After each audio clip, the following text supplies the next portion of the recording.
Buenas tardes. El día de hoy vamos a hablar un poquito de faringe. Mi nombre es Denise Salgado, soy residente de primer año. Formo parte del posgrado de radiología de la Universidad Autónoma de Honduras.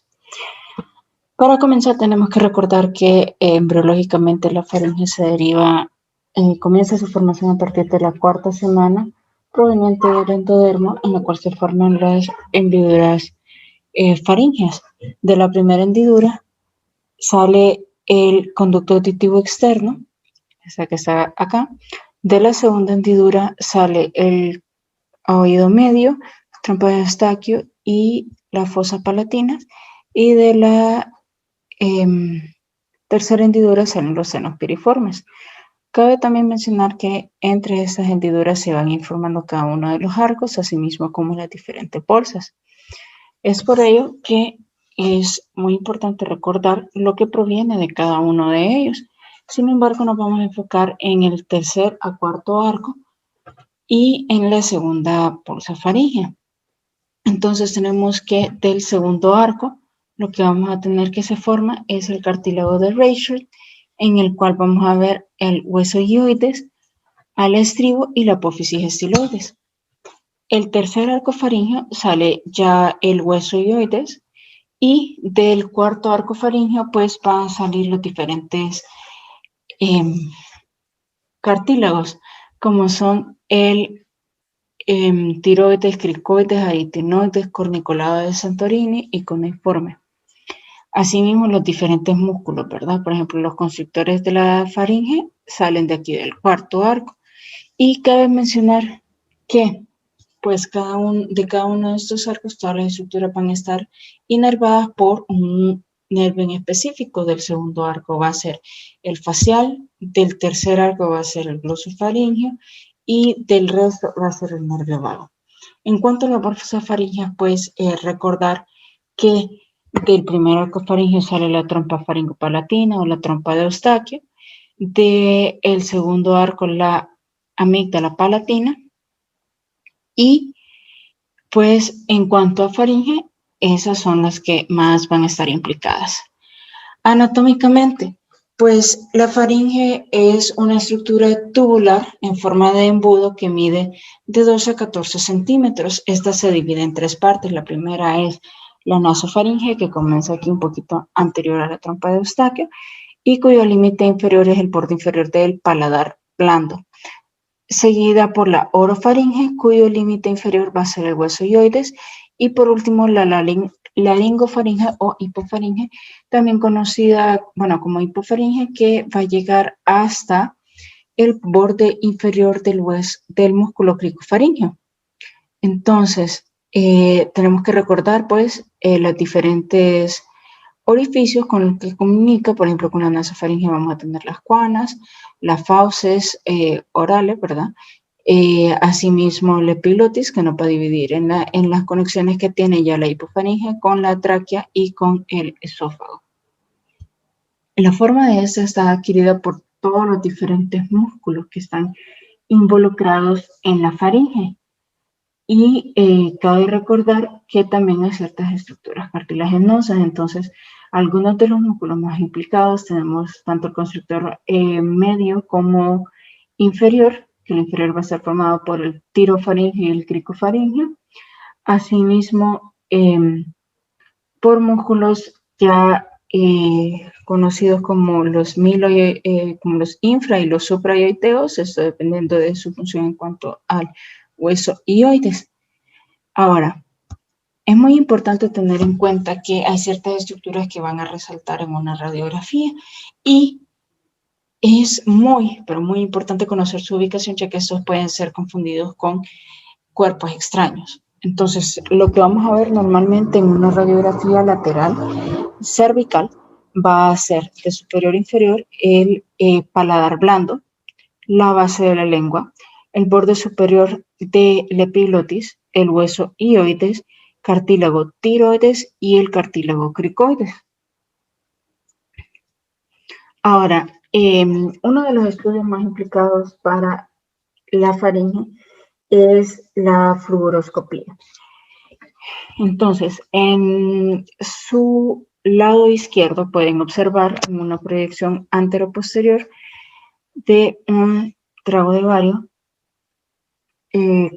a doble contraste, en el cual se puede ver el borde superior de la lengua, la base, las payéculas divididas por el pliegue glosofaríngeo, las paredes laterales de la faringe y los senos piriformes.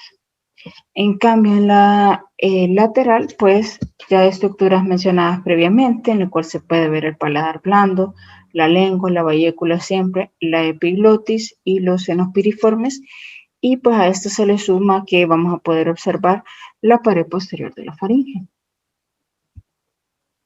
Cabe recordar que para un adecuado estudio de la faringe tenemos que saber cómo es la mecánica de dilución. Entonces, recordar que inicialmente pues esta tiene 4 fases: la oral, bucal, faríngea y esofágica.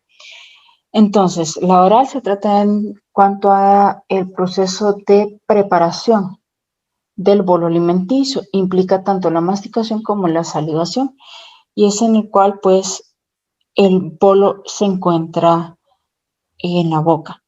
La bucal es cuando ya comienza la propulsión posterior del bolo, que implica también un ascenso del paladar blando para ocluir la nasofaringe y evitar así la regurgitación. Luego el bolo pasa hacia la faringe, hacia la orofaringe, para poder comenzar el descenso así del bolo, por lo cual al descender tiene que haber un cierre de la tráquea. Esto se realiza mediante el descenso de la epiglotis. Posteriormente la lengua hace la propulsión hacia atrás para empujar el bolo alimenticio y que éste vaya pasando hacia el esófago. Una vez que pasa hacia el esófago, o sea, del borde inferior del músculo cricofaríngeo, el bolo tarda más o menos de 6 a 8 segundos en hacer todo su tránsito esofágico para llegar así a la cámara gástrica.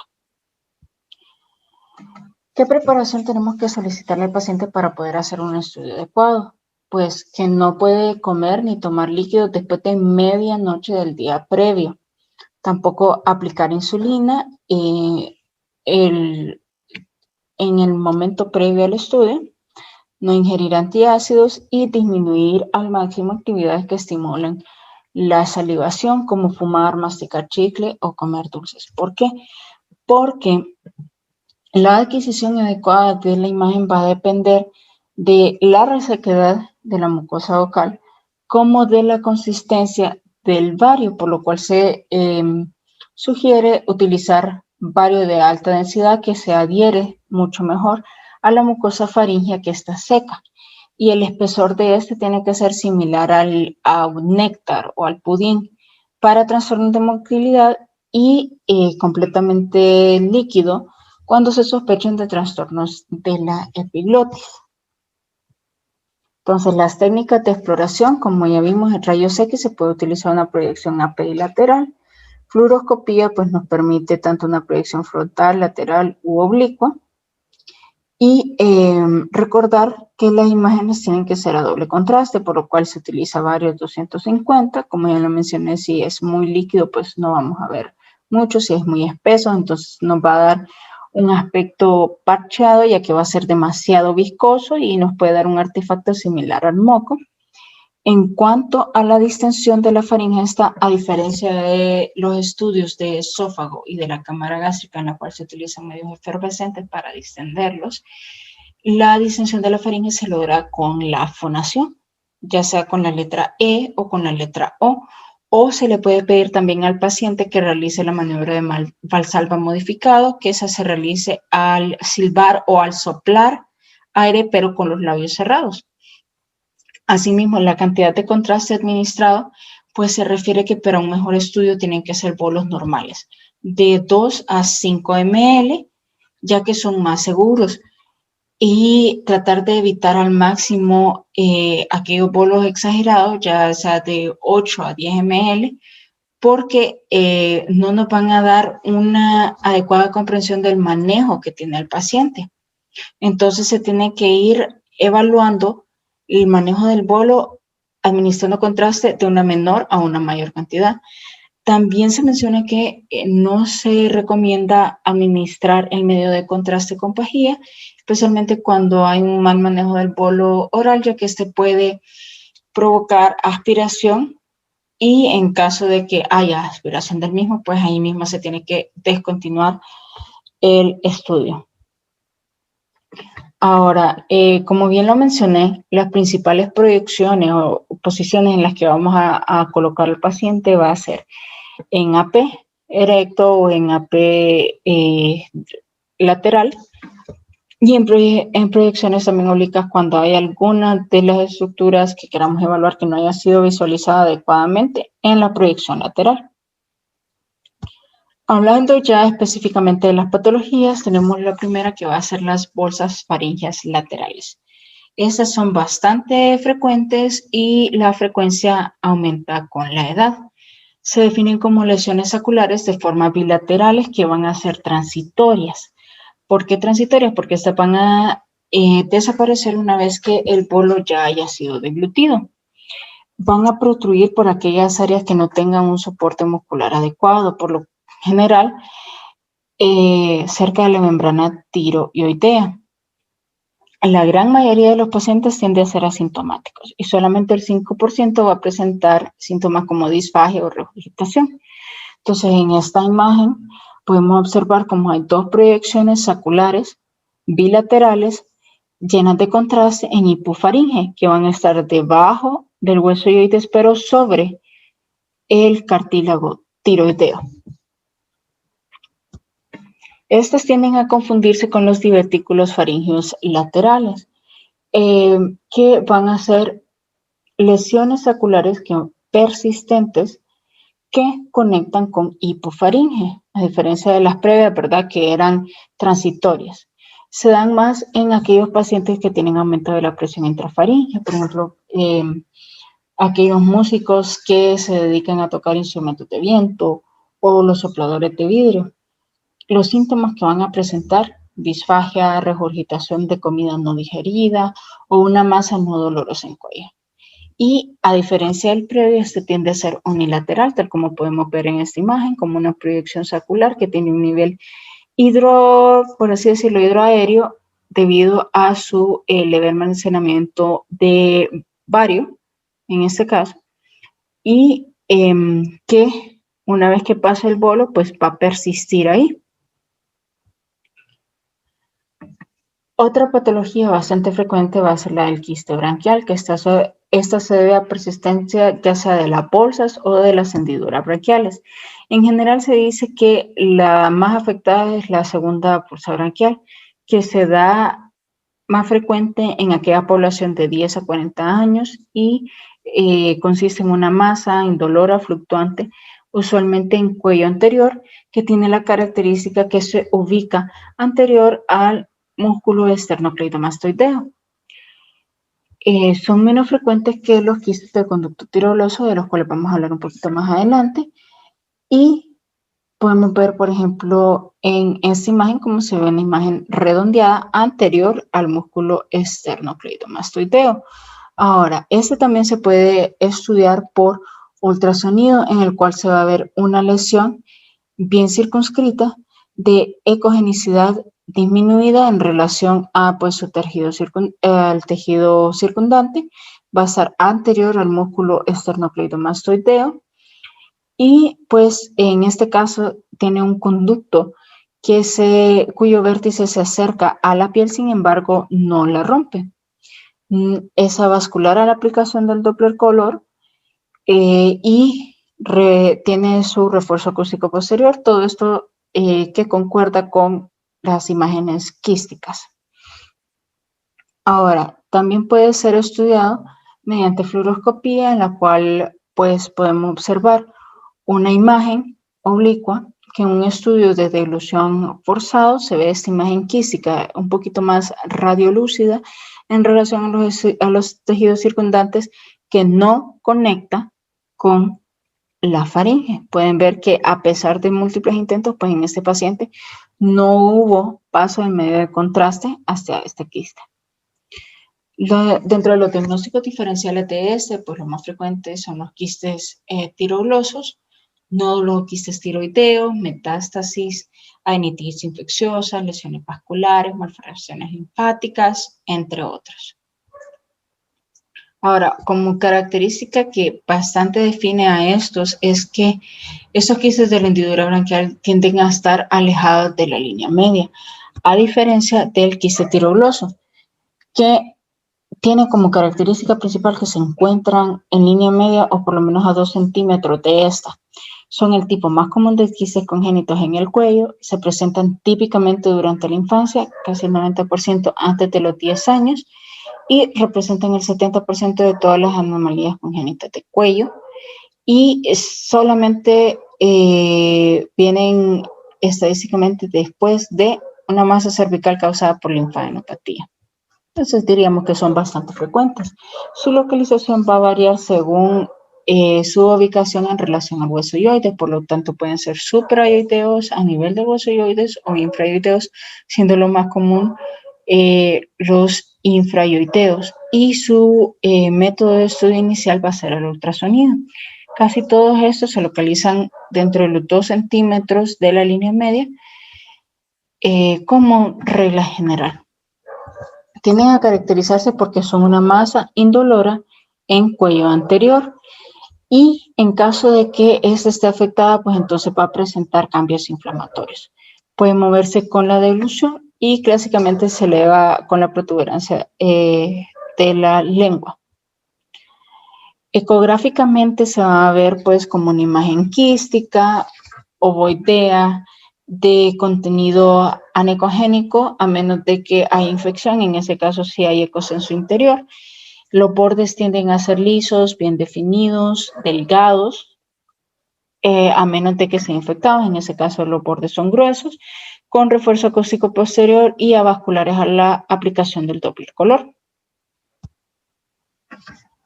Ahora, otra de las estructuras que es bastante frecuente es el divertículo de Zenker, que se define como una hernia de la mucosa justo proximal al esfínter esofágico superior y se debe a debilidad de la capa muscular llamada una dehiscencia de Killian. Este es un pseudodivertículo, ya que solamente es la herniación de 2 capas, que son la mucosa y la submucosa. En general, esta por una debilidad en la dehiscencia de Killian, que se encuentra entre pues, el músculo cricofaríngeo o tirofaríngeo, que conforman el músculo constructor faríngeo inferior.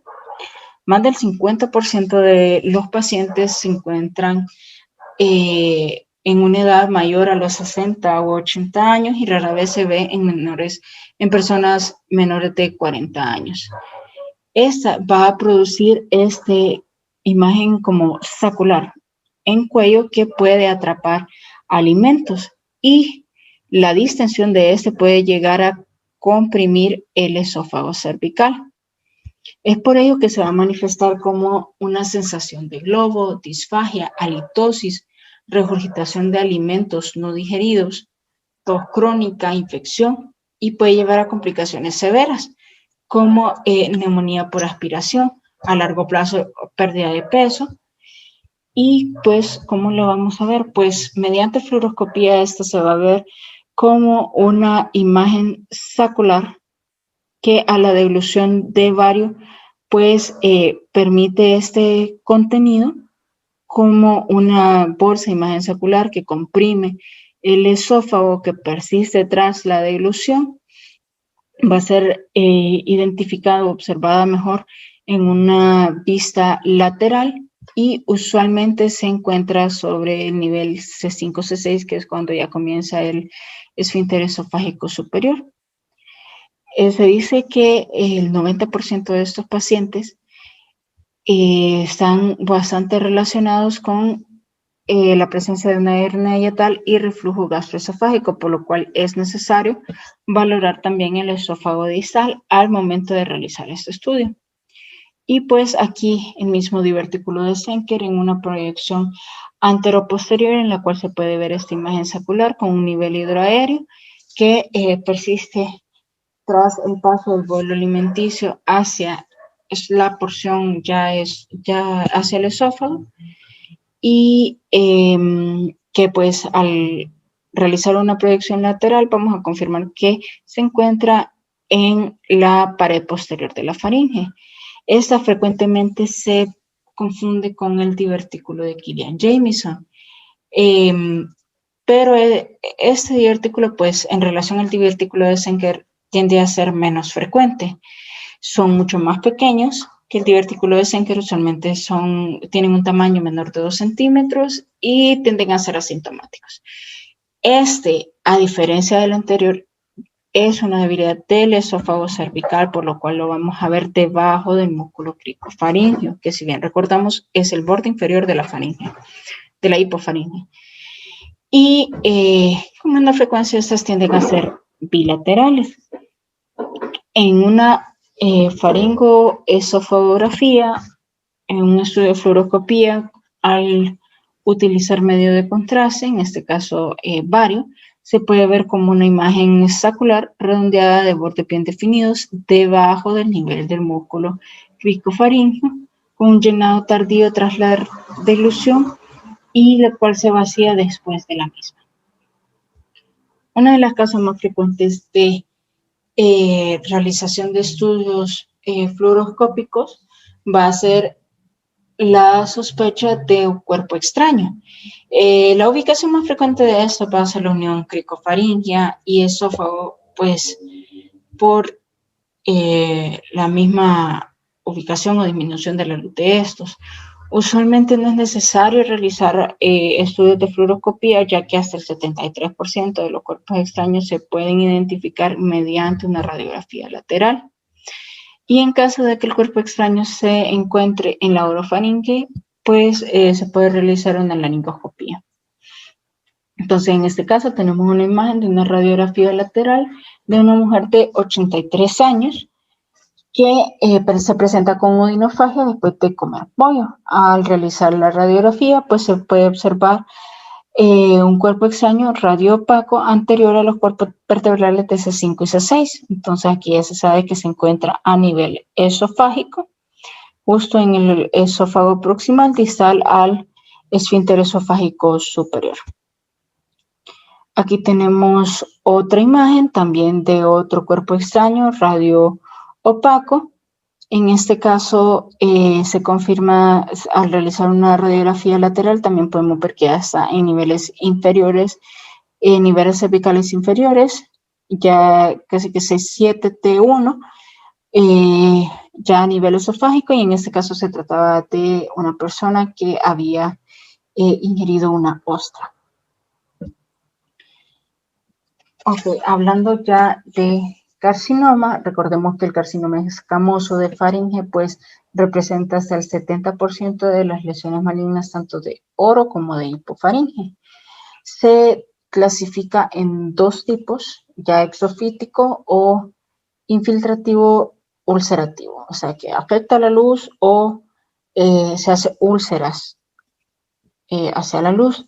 Tiende a asociarse con carcinoma esofágico. Hasta un 15% se dice que al momento del diagnóstico el esófago también se ve afectado. Principales factores de riesgo, el alcohol, tabaco y virus de papiloma humano, y se clasifican si hay presencia de VPH, especialmente de serotipo 16, o si es negativo para este. Ahora, la localización, la verdad que puede ser en cualquier parte de la faringe. Sin embargo, hay ciertas características que nos pueden orientar un poquito más a las ubicaciones. Por ejemplo, si está afectada la nasofaringe, vamos a tener que esto se da en edad temprana, usualmente en menores de 30 años, y hasta el 50% de los pacientes tienen pérdida de la audición. Recordemos que esa es donde se conecta el oído medio con la trompa, por medio de la trompa de Eustaquio. Y además de eso, puede ser, hasta el 50% pueden ser asintomáticos.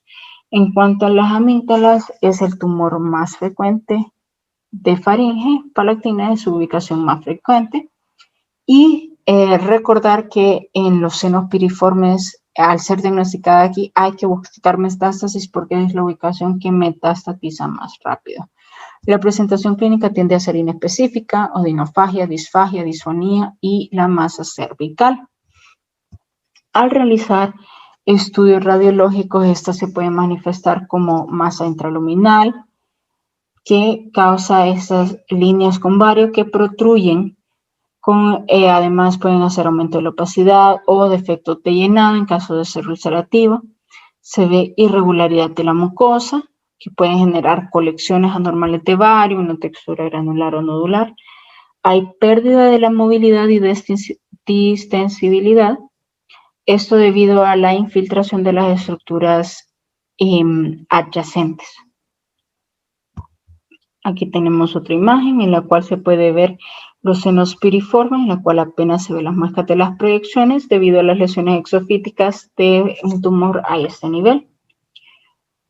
Asimismo, hay tumores que afectan las glándulas salivales. Son variables en cuanto a su ubicación, origen y potencial maligno. Usualmente, su ubicación más frecuente es la parótida, pero en la parótida tienden a ser benignas.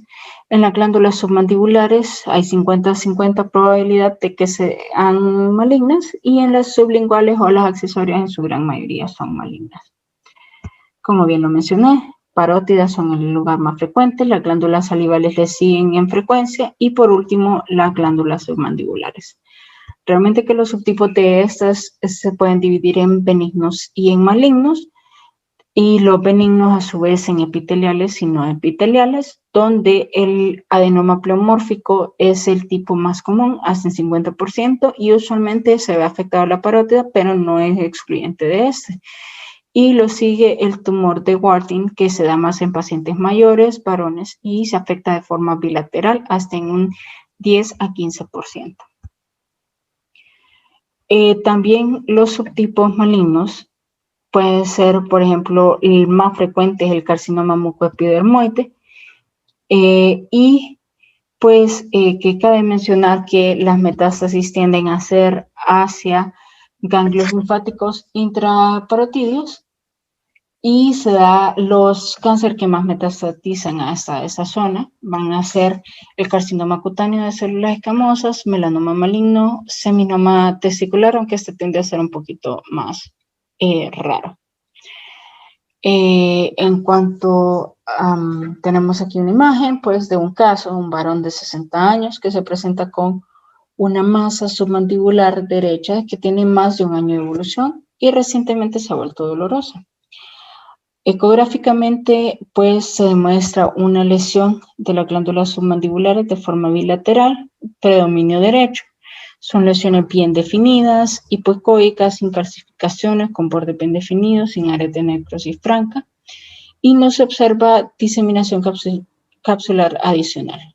No se observan adenopatías cervicales al estudio. Sin embargo, al realizar una biopsia con aspirado fino y al obtener el resultado de esta, pues se obtiene un tumor de Warthin que tiende a ser raro que se encuentre en una glándula submandibular, ya que esta se encuentra más en parótidas, y pues el diagnóstico final tras la biopsia va a ser al realizar la excisión de la misma. Muy bien, entonces espero que les haya gustado. Esta es la principal bibliografía utilizada y eso es todo por mi parte. Muchas gracias.